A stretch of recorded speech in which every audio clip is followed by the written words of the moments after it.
Bonjour et bienvenue dans ce cours consacré aux 4 opérations usuelles: l'addition, la soustraction, la multiplication et la division. Commençons par le sommaire. Dans une première partie, nous allons parler de l'addition. Dans une deuxième partie, de la soustraction. Dans une troisième partie, la multiplication. Et enfin, nous vous présenterons l'addition. L'objectif est qu'à la fin de ce cours, vous puissiez comprendre comment fonctionnent ces 4 opérations et puissiez ensuite derrière les poser et les résoudre. Commençons donc par la première partie, l'addition. Le principe de l'addition, c'est d'ajouter des chiffres ou des nombres entre eux afin d'obtenir ce qu'on appelle un total ou une somme. Pour additionner deux chiffres entre eux, on utilise le signe plus. Ainsi, lorsqu'on ajoute la quantité 2 à la quantité 5, on écrit 2 plus 5. Pour résoudre une addition, il va falloir superposer les deux quantités additionnées. C'est ce qu'on appelle poser une addition. Commencez d'abord par repérer dans chaque nombre le chiffre des unités, des dizaines, des centaines, etc. Ensuite, vous allez superposer toutes ces quantités. Comment ça fonctionne? Si on additionne 257 et 36, on repère pour chacun le chiffre des centaines. Il n'en existe qu'un, c'est le 2 dans 257. Nous repérons le chiffre des dizaines, 5 dans 257 et 3 dans 36. Enfin, nous repérons le chiffre des unités, 7 dans 257 et 6 dans 36. Puis nous allons superposer ces deux quantités, comme vous pouvez le voir ici. Commençons par superposer les deux chiffres des unités, 7 et 6, les deux chiffres des dizaines, 5 et 3, et le seul chiffre des centaines, le 2. Vous avez donc posé votre addition. Maintenant, vous pouvez la résoudre. Comment cela fonctionne? Le principe est d'additionner tous les chiffres d'une même colonne en commençant par celle de droite. Lorsqu'on additionne une colonne, deux cas peuvent se produire. Le premier, c'est que le résultat de cette addition est inférieur à 10. Dans ce cas, on note simplement le résultat obtenu en bas de la colonne. Si le résultat est supérieur à 9, dans ce cas, on note le chiffre des unités en bas de la colonne et on note le chiffre des dizaines en haut de la colonne suivante. C'est ce qu'on appelle la retenue. Et on répète cet exercice colonne par colonne jusqu'à la dernière. Le résultat qui va être obtenu en additionnant les chiffres de la dernière colonne est noté tout en bas, et ce même s'il est supérieur à 9. C'est donc une exception à ce que nous venons juste de voir. Illustrons ça par des exemples. Additionnons donc 257 et 36. On commence donc par additionner les chiffres des unités, donc ceux de la colonne de droite. 7 plus 6. Le résultat est 13. 13 est strictement supérieur à 9. On va donc noter le 3 en bas de la colonne et on va retenir 1 en haut de la deuxième colonne. Puis ensuite, on additionne la retenue, donc 1, à 5 et à 3, c'est-à-dire toute la deuxième colonne, ce qui nous donne 9. 9 est strictement inférieur à 10, donc on se contente de poser 9 en bas. Pour la dernière colonne, on a 2 plus rien, donc 2 plus 0, ce qui fait 2. On obtient ainsi le résultat de l'addition, c'est-à-dire 293. Voici un deuxième exemple un peu plus compliqué. On additionne cette fois-ci 2457, 456 et 112. Commençons donc par additionner les chiffres de la colonne tout à droite, à savoir 7 plus 6 plus 2, ce qui est égal à 15. Comme 15 est strictement supérieur à 9, on note 5 en bas de la quatrième colonne et on retient 1 en haut de la troisième. Deuxième étape, on additionne tous les chiffres de la troisième colonne, y compris la retenue. On fait donc 1 plus 5 plus 5 plus 1, qui est égal à 12. Comme 12 est strictement supérieur à 9, on va noter 2 en bas de la troisième colonne et on va retenir 1 en haut de la deuxième. On reproduit le même schéma pour la deuxième colonne. On fait donc 1 plus 4 plus 4 plus 1, ce qui est égal à 10. On marque donc 0 en bas de la deuxième colonne et on retient 1 en haut de la première. Puis on additionne la dernière colonne, 1 plus 2 égale 3, et on obtient le résultat, c'est-à-dire 3025. Passons désormais à la deuxième partie de notre cours, qui est cette fois-ci consacrée à la soustraction. Une soustraction, c'est en quelque sorte le contraire de l'addition, puisqu'elle va consister à enlever une quantité à une autre quantité. Notez que le résultat d'une soustraction s'appelle une différence. Enfin, pour soustraire deux quantités entre elles, on utilise le signe suivant, le signe moins. Ainsi, lorsqu'on soustrait la quantité 4 à la quantité 8, on écrit 8 moins 4. De la même manière qu'on a appris à poser une addition, il va falloir maintenant apprendre à poser une soustraction. Mais ceci est facile car le principe est exactement le même.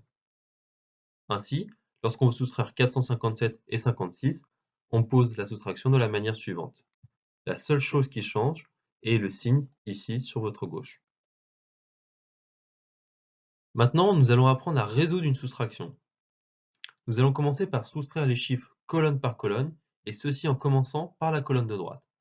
Lorsqu'on soustrait les chiffres d'une colonne, deux cas de figure peuvent se présenter.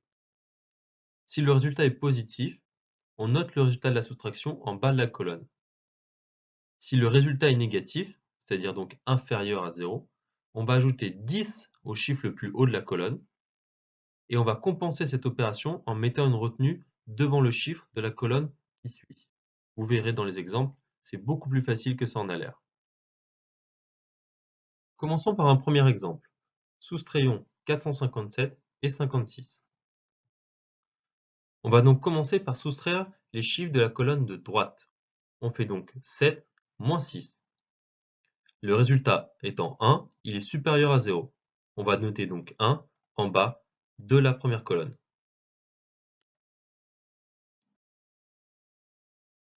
Puis par la suite, on va soustraire les chiffres de la deuxième colonne. On fait donc 5 moins 5. Le résultat étant égal à 0, on va noter donc 0 en bas de la deuxième colonne.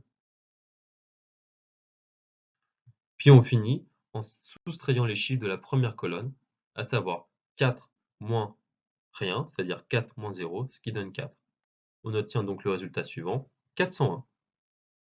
Passons donc à notre second exemple, cette fois-ci un peu plus difficile. On va soustraire 2457 par 565 et par 113. On commence par soustraire le premier chiffre de la dernière colonne, celle tout à droite, c'est donc le chiffre 7, aux autres chiffres de la même colonne. On fait donc 7 moins 5 moins 3, et le résultat est moins 1. Comme ce résultat est négatif, on va être obligé de faire la même opération, mais en ajoutant 10 au chiffre 7. On note cette nouvelle opération en posant un petit 1 ici, à côté du 7.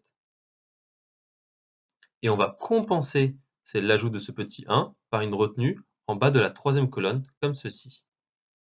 On fait donc désormais 10 plus 7 moins 5 moins 3, ce qui est égal à 9. Et on pose 9 en bas de la quatrième colonne. On applique le même principe dans la troisième colonne.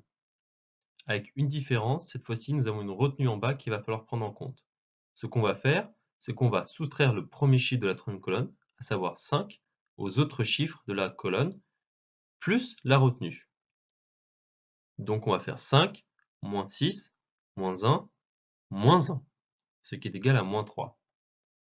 Comme le résultat est négatif, on est obligé de répéter la même opération, mais en ajoutant 10 au chiffre 5. On note cette opération avec une petite retenue ici, et on la compense avec une retenue en bas de la deuxième colonne. On a donc le calcul suivant, 10 plus 5, moins 6, moins 1, moins 1, ce qui est égal à 7. On note donc 7 en bas de la troisième colonne. On applique le même principe pour la deuxième colonne, et on tombe donc sur 7. Et enfin, on fait encore le même principe pour la dernière colonne, 2 moins 1, c'est-à-dire 2 moins la retenue, ce qui est égal à 1. Et on obtient le résultat suivant, 1779. Attaquons désormais notre troisième partie, qui est cette fois-ci consacrée à la multiplication. Il est tout à fait possible d'interpréter la multiplication comme une suite d'additions. Ainsi, lorsque je fais 3 fois 4, cela revient à faire 4 plus 4 plus 4. Le résultat d'une multiplication, c'est ce qu'on appelle un produit. Enfin, lorsqu'on multiplie deux quantités entre elles, on utilise le signe fois que vous voyez à ce niveau-là. Ainsi, lorsque je multiplie la quantité 4 à la quantité 8, on écrit 4 fois 8. Si vous savez poser une addition et une soustraction, vous saurez poser une multiplication, puisqu'en effet le principe est exactement le même. Ainsi, si je multiplie 345 et 27, j'utilise le format suivant, avec une seule différence, le signe fois sur la gauche. Commençons par vous apprendre à multiplier deux nombres entiers. Et rien de mieux pour cela que d'utiliser un exemple type en multipliant 345 et 27. La première étape est la suivante. On va commencer par prendre le chiffre des unités de la seconde quantité. Ainsi, dans notre cas, nous allons prendre le 7 dans 27. Et ce 7, on va le multiplier successivement au chiffre des unités, des dizaines, des centaines, etc. de la seconde quantité. Ainsi, dans notre exemple, nous allons multiplier 7 par 5, puis par 4, puis par 3. À chaque fois, deux cas de figure peuvent se présenter. Soit le résultat de la multiplication est inférieur à 10, dans ce cas c'est très simple, on note simplement le résultat en bas de la colonne. Soit, deuxième cas de figure, le résultat de la multiplication est supérieur à 9. Dans ce cas, on va commencer par noter le chiffre des unités du résultat en bas de la colonne, puis on va mettre une retenue qui va être égale au chiffre des dizaines du résultat en haut de la colonne suivante. Vous verrez, c'est plus simple dans l'exemple qui va suivre. Ainsi, dans notre exemple, on commence par multiplier le chiffre des unités du second nombre, ici 7, par le chiffre des unités du premier nombre, ici 5. 7 fois 5 égale 35, qui est strictement supérieur à 9. Ainsi, on va noter 5 en bas de la troisième colonne, et on va retenir 3, qui est le chiffre des dizaines du résultat, en haut de la deuxième colonne. On fait le même schéma pour la suite de l'opération. On va donc multiplier toujours 7, cette fois-ci par le chiffre des dizaines du premier nombre, 4. À ce résultat, nous allons ajouter la retenue, ici 3. 4 fois 7 plus 3 est égal à 28 plus 3 est égal à 31. 31 est donc supérieur strictement à 9. On note donc 1 en bas de la deuxième colonne et on retient 3, le chiffre des dizaines du résultat, en haut de la première colonne. On fait encore la même chose en multipliant toujours 7, cette fois-ci par 3, auquel on additionnera la retenue ici 3. 3 fois 7 égale 21, plus 3, 24. Et cette fois-ci, comme on est en bout de colonne, on note tout simplement 24. Pour la suite de l'opération, nous allons donc devoir multiplier 2, c'est-à-dire le chiffre des dizaines du second nombre, par le chiffre des unités du premier nombre, c'est-à-dire 5, puis par le chiffre des dizaines du second nombre, c'est-à-dire 4, puis par le chiffre des centaines, c'est-à-dire 3. Pour ceci, on doit poser un 0, comme cela, en bas de la quatrième et dernière colonne. Commençons donc par faire 2 fois 5. 2 fois 5 est égal à 10, qui est strictement supérieur à 9. On pose donc 0 en bas de la colonne et 1, c'est-à-dire le chiffre des dizaines du résultat, en haut de la troisième colonne. Par la suite, on va multiplier cette fois-ci 2 par 4. Et à ce résultat, nous allons additionner la retenue qui se trouve ici. 2 fois 4 est égal à 8, plus 1, 9. 9 est strictement inférieur à 10. On va donc simplement noter 9 en bas de la deuxième colonne. Pour finir, on va multiplier cette fois-ci 2 par 3. Il n'y a pas de retenue, donc nous nous contentons de faire 2 fois 3, qui est égal à 6. 6 est strictement inférieur à 10, donc nous marquons 6 ici. Troisième et dernière étape de l'opération, nous avons épuisé toutes les multiplications disponibles. Nous avons fait 7 fois 5, fois 4 et fois 3. Puis nous avons fait 2 fois 5, fois 4 et fois 3. Désormais, nous avons donc ces deux nombres, 2415 et 6900, que nous allons donc additionner. 0 plus 5 égale 5, 1 plus 0, 1, 4 plus 9, 13, donc nous marquons 3 en bas et nous faisons une petite retenue ici, 2 plus 1 plus 6 égale 9. Le résultat de notre multiplication est donc 9315. Que se passe-t-il lorsqu'on veut multiplier un ou deux nombres décimaux? Et bien en réalité, le fonctionnement est le même que pour la multiplication de nombres entiers. On commence par procéder sans tenir compte des virgules. Puis, une fois qu'on a le résultat, on place la virgule en utilisant la méthode suivante. On prend le nombre de chiffres après la virgule dans le premier terme, plus le nombre de chiffres après la virgule dans le second terme, et ça nous donne le nombre de chiffres après la virgule dans le résultat. Procédons à un petit exemple. Si l'on fait 7,6 fois 1,8, on procède sans tenir compte des virgules, on obtient donc le résultat suivant, 1368. Puis par la suite, on constate que 7,6 possède un chiffre après la virgule et que 1,8 possède un chiffre après la virgule. 1 plus 1 égale 2, donc le résultat aura deux chiffres après la virgule. Ainsi, si on multiplie 7,6 par 1,8, le résultat sera 13,68. Passons donc à la dernière partie qui est consacrée à la division. Lorsque je veux diviser une quantité A par une quantité B, cela revient en quelque sorte à séparer la quantité A en B parts égales. Par exemple, si je divise 8 par 2, cela revient à chercher le nombre de parts de 2 dans 8, en l'occurrence 4. Il faut aussi que vous maîtrisiez parfaitement le vocabulaire suivant. Lors de la division de 8 par 2, 8 va être appelé le dividende, 2 va être appelé le diviseur. Le résultat de la division de 8 par 2 sera appelé le quotient. Dans la division, on utilise le signe suivant, qui est tout simplement appelé le signe divisé. Ainsi, lorsque je divise 8 par 2, cela s'écrit de la manière suivante. Poser une division de nombres entiers est nettement plus différent que de poser une addition, une soustraction ou une multiplication. Nous allons commencer par tracer une ligne verticale. À gauche de cette ligne, nous notons le chiffre ou le nombre qui va être divisé et qu'on appelle donc le dividende. À droite de cette ligne verticale, nous noterons le chiffre, le nombre qui divise, qu'on appelle le diviseur. Sous le diviseur, nous ajouterons une petite ligne horizontale, comme vous allez le voir dans l'exemple qui suit. Sous cette ligne sera noté le résultat de la division, qu'on appelle le quotient. Le reste éventuel, c'est-à-dire s'il existe, de la division est noté dans la partie gauche tout en bas. Regardez donc l'exemple suivant.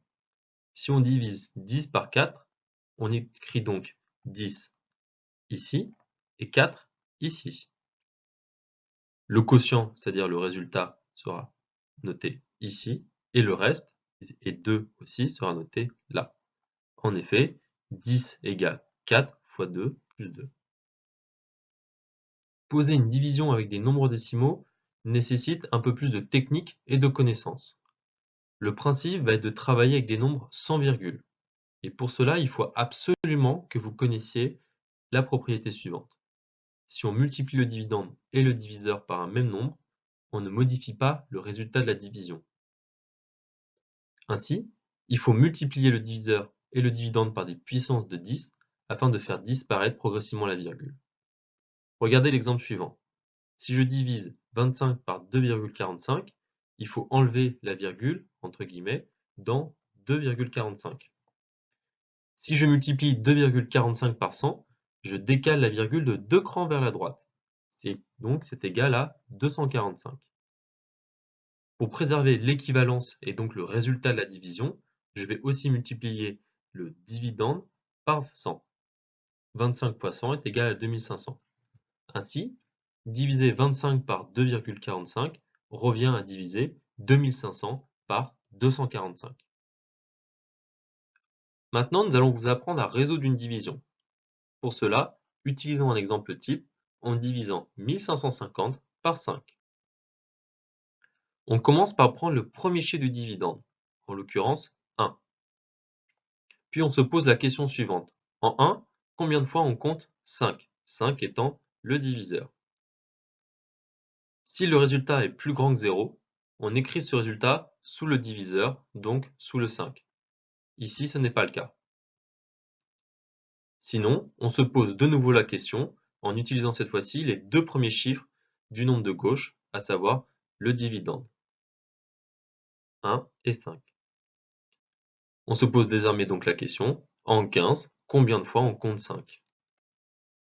Ici, il est clair qu'en 15, on dénombre 3 fois le chiffre 5. On marque donc 3 au niveau du quotient. La suite est assez simple, il faut juste être méthodique. On va multiplier le résultat obtenu, c'est-à-dire 3, par le diviseur, 5. Ce résultat est donc 15. Et on va noter 15 sous les deux chiffres qui ont été retenus dans la première partie, à savoir 1 et 5. Puis on va effectuer la soustraction des deux. On va donc faire 15 moins 15. Ce résultat, c'est ce qu'on appelle le reste. Dans notre cas, le reste est égal à 0. Puis, comme il reste des chiffres dans la partie du dividende, on va devoir les utiliser. On va abaisser le chiffre 5 ici, tout en bas. Puis, on va reproduire la même opération qu'auparavant. On va diviser le chiffre 5, ici, là, que j'entoure, par le diviseur, encore 5. Et on va se poser la question, en 5, combien de fois 5? En 5, on dénombre une fois le chiffre 5. On note donc 1 au niveau du quotient. On va faire 1 fois le diviseur, 5. Et on va noter ce résultat ici. La soustraction de 5 moins 5 est égale à 0. On reproduit donc le même procédé pour le dernier chiffre du dividende. J'abaisse donc le 0 d'ici à là. Puis je me pose la question suivante. En 0, combien de fois 5? La réponse à cette question est ici égale à 0. Dans un cas normal, il aurait fallu prendre le chiffre qui suit 0 dans le dividende. Mais ici, aucun chiffre ne suit 0 dans le dividende. Je marque donc le résultat de la réponse à notre question dans le quotient, à savoir 0. Je fais 0 fois 5, le diviseur, ce qui est égal à 0, que je note ici. Je soustrais 0 par 0, ce qui me donne 0, qui sera le reste de notre division. Ainsi, le quotient de la division est 310 et son reste est 0. On le note de cette manière-là, 1550 égale 5 fois 310 plus 0. Merci d'avoir suivi cette vidéo consacrée aux additions, aux soustractions, aux multiplications et aux divisions. Surtout, si vous avez des remarques ou des questions, vous pouvez nous envoyer un mail ou nous contacter directement sur la plateforme prepacademy.fr via notre chat. N'hésitez pas non plus à nous suivre sur notre page Facebook et Twitter pour être tenu au courant de nos dernières actualités. À bientôt sur Prep Academy.